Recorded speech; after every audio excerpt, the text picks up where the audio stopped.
Hi, this is my journal when I was 27 years old in the year 2000.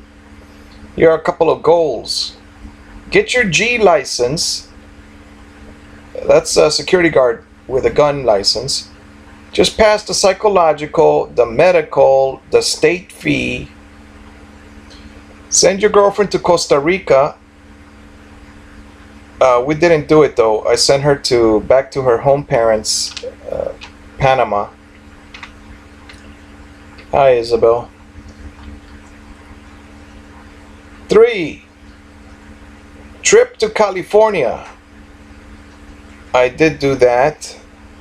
I would not do it again. I had relatives over there, but if you cannot go somewhere with your own money, don't go.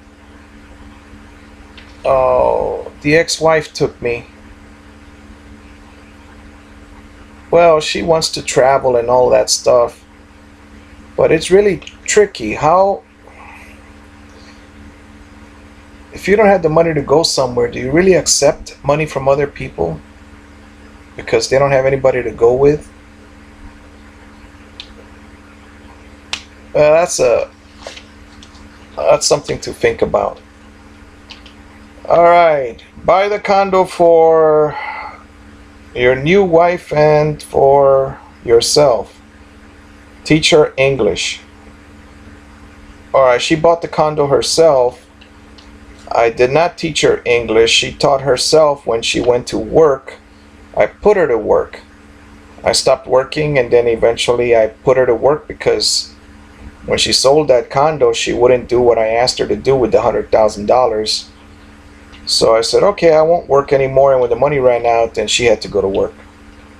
And in this neighborhood where we live, she had to speak English with the other people. She was the only Spanish woman. At this moment, she's the only Spanish woman at that school where she works. What about the truck driver? Daniel, you took the class. The CDL license A, I did get it, but I didn't know how to drive the truck, so I did go to Tennessee with this company, and I got such a yelling as a group, right? We were all listening by the police officer, the state trooper of Tennessee, telling us things like, yes, I have the right to pull you over. Some of you don't know that. That's why I have to tell you right now. Yes, I do have the authority to pull you over.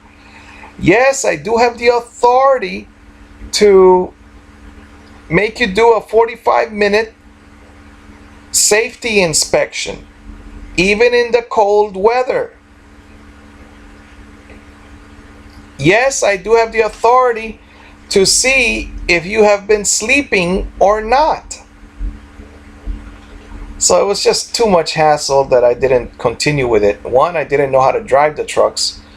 And two, what happened was the school I went to, the CDL school in Miami, they gave me that license.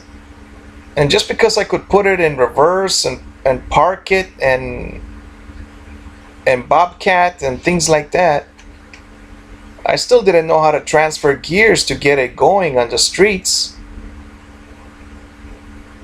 Anyway, the only reason I did that, well, the second reason I took the class was because I wanted to drive an RV and just travel all over the place in the United States and Canada and perhaps even to the dangerous Spanish countries.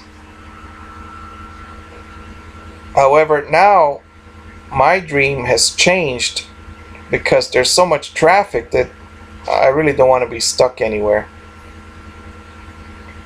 And all these towns in the United States, all they have is a Walmart plus gas stations and a McDonald's. So I don't see any benefit to travel to wherever the Declaration of Independence was signed or things like that. In fact, one time I went to the courthouse in Miami, and I saw on the wall there was a poster, right? with the We the People and so on. So I went to show my new spouse, this one, who's being nice right now. And I went to show this spouse with the baby, and I said, take a look, this is and the security guard said, you cannot stand here, you have to go. So the way I look at it is,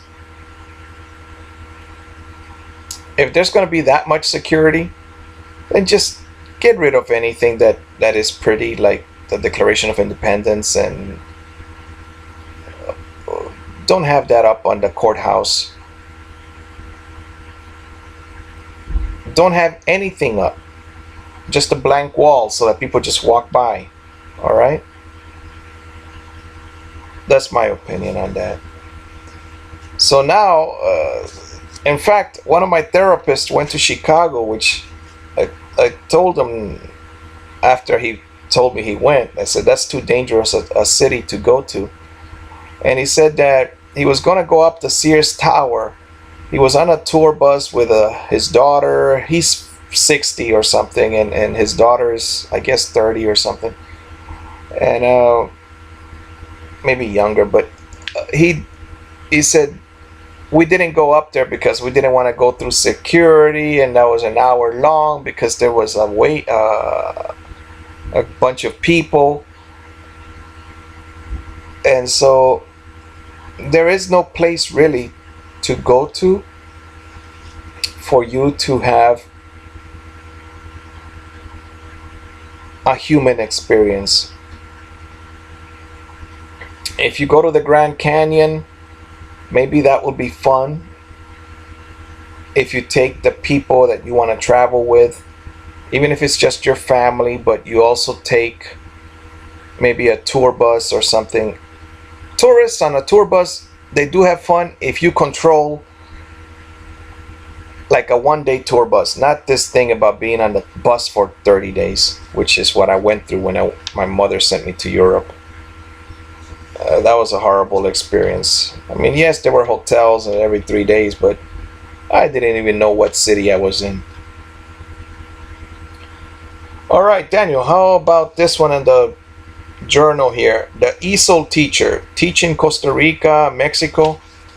Well, that didn't work out. I never had the cash to pay for the ESOL classes, so I could become a teacher, because I went to college and well, woman, I'll talk to you soon.